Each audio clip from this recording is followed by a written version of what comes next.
Hello my dear students, welcome to our channel Mahakal science education. आज हम class 10th का जो चैप्टर थर्ड है मेटल एंड नॉन मेटल उसको कंटिन्यू कर रहे हैं। लास्ट टाइम में इसकी कंटिन्यू जो हम प्रॉपर्टीज देख रहे थे, केमिकल प्रॉपर्टीज, उसी में एक चीज आई हुई है जिसको कहा जाता है रिएक्टिविटी सीरीज ऑफ मेटल। बहुत ज़्यादा इम्पोर्टेंट है, इस पर काफ़ी सारे इससे रिलेटेड रीजनिंग क्वेश्चन पूछे जाते हैं।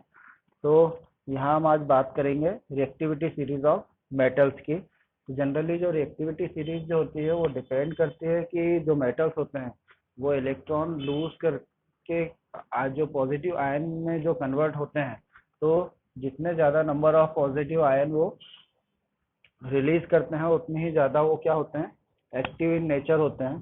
तो यहाँ पर उसकी जो डेफिनेशन है, एक तरह से उसको किस तरह से हम डिफाइन कर सकते हैं रिएक्टिविटी सीरीज को, कि on the basis of nature, ध्यान से समझिएगा उसको, on the basis of their nature, on the basis of their relative tendency to lose electron, है ना, lose electron and their reactive nature metals are arranged in a series.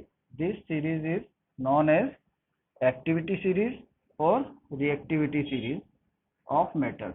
Simply way में है कि जो रिएक्टिविटी सीरीज है वो according to loss of electron of metals, या उसको कह सकते हैं उसका रिएक्टिव नेचर जो होता है उसके अकॉर्डिंग जो एलिमेंट हैं या मेटल्स जो हैं उनको अरेंज करा हुआ है उसी सीरीज के अकॉर्डिंग कि वो कितना रिएक्टिव होगा और कितना लीस्ट रिएक्टिव होगा, उसके अकॉर्डिंग एक सीरीज प्रिपेयर करी हुई है, उसी को कहा जाता है रिएक्टिविटी सीरीज। मतलब कोई एलिमेंट जो इलेक्ट्रॉन लूज करता है उसी के अकॉर्डिंग उसका रिएक्टिव नेचर जो है वो किस तरह का होगा, उसी को ध्यान में रखते हुए जो सीरीज प्रिपेयर करी हुई है उसी को कहा जाता है रिएक्टिविटी सीरीज।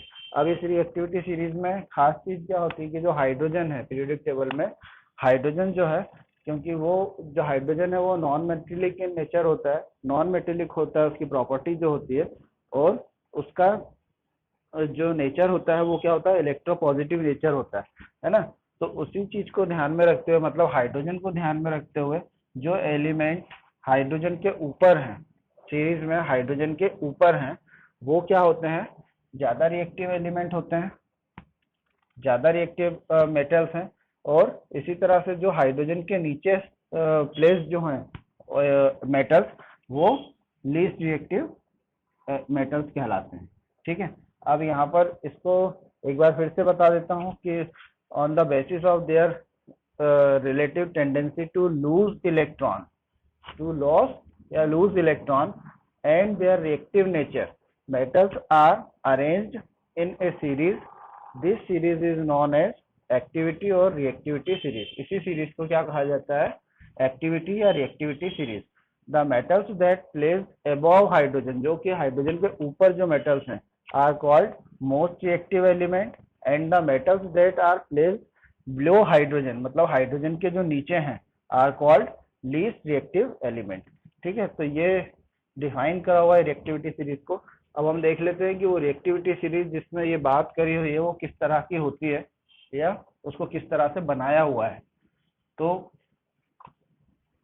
जैसा इसमें लिखा हुआ है कि लिखवाया है मैंने कि हाइड्रोजन के ऊपर जो होंगे वो सभी क्या होते हैं, मोस्ट रिएक्टिव एलिमेंट होते हैं, और जो हाइड्रोजन के नीचे होते हैं वो लेस रिएक्टिव एलिमेंट होते हैं। जैसे फॉर एग्जाम्पल कि आप रिएक्टिविटी सीरीज जो प्रिपेयर करेंगे तो उसमें सबसे पहले आता है पोटेशियम, सबसे पहले पोटेशियम, है ना, देन सोडियम, सोडियम, फिर उसके बाद आता है कैल्शियम और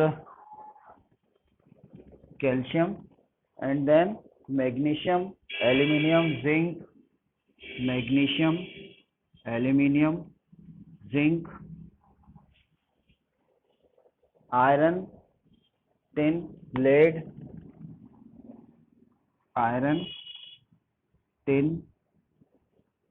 लेड, आयरन, टिन, लेड, फिर hydrogen, and then copper, mercury, silver, gold. Copper, mercury, silver and then gold. तो ये सीरीज है। अब यहाँ पर ये देखिए, ये जो हाइड्रोजन है ना, हाइड्रोजन के नीचे जितने भी एलिमेंट हैं वो सब लीस्ट रिएक्टिव एलिमेंट होते हैं, और हाइड्रोजन के ऊपर जितने भी एलिमेंट हैं वो सभी क्या होते हैं, मोस्ट रिएक्टिव एलिमेंट कहलाते हैं। जिसका जो ऑर्डर होता है, अब ऑर्डर की बात करें तो ये टॉप टू बॉटम है ना, टॉप टू बॉटम ये इस तरह से रिएक्टिविटी होती है इसकी। तो जो सबसे ऊपर जो होते हैं, यहाँ पर जो सबसे ऊपर होंगे ये क्या होंगे, most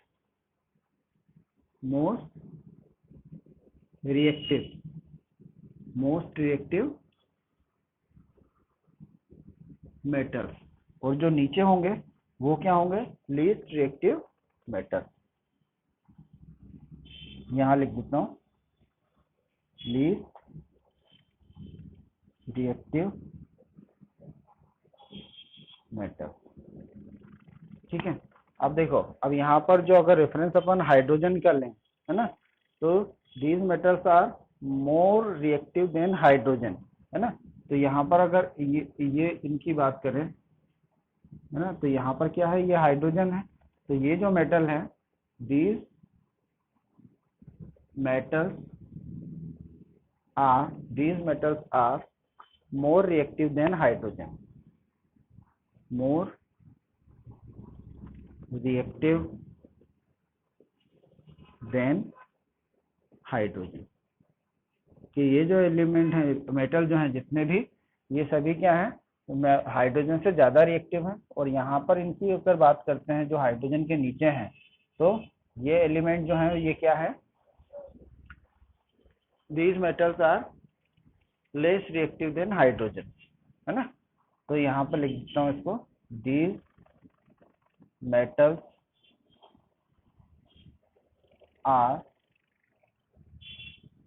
least reactive than hydrogen.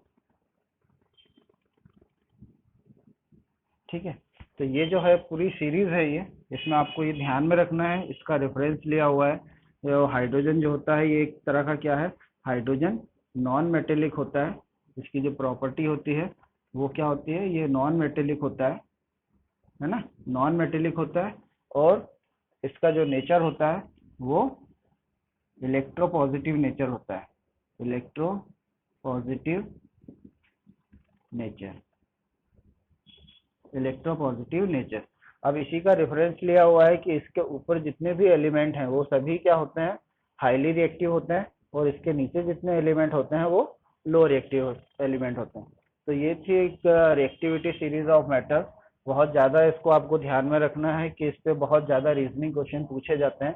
तो ये रीजनिंग, ये जो सीरीज है ये अच्छी तरह से आप लोग लर्न करिएगा और उसको प्रिपेयर करिएगा है ना।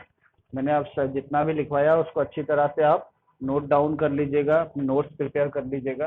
क्लियर। एट लास्ट चैनल को सब्सक्राइब करें, लाइक करें, शेयर करें। Thank you.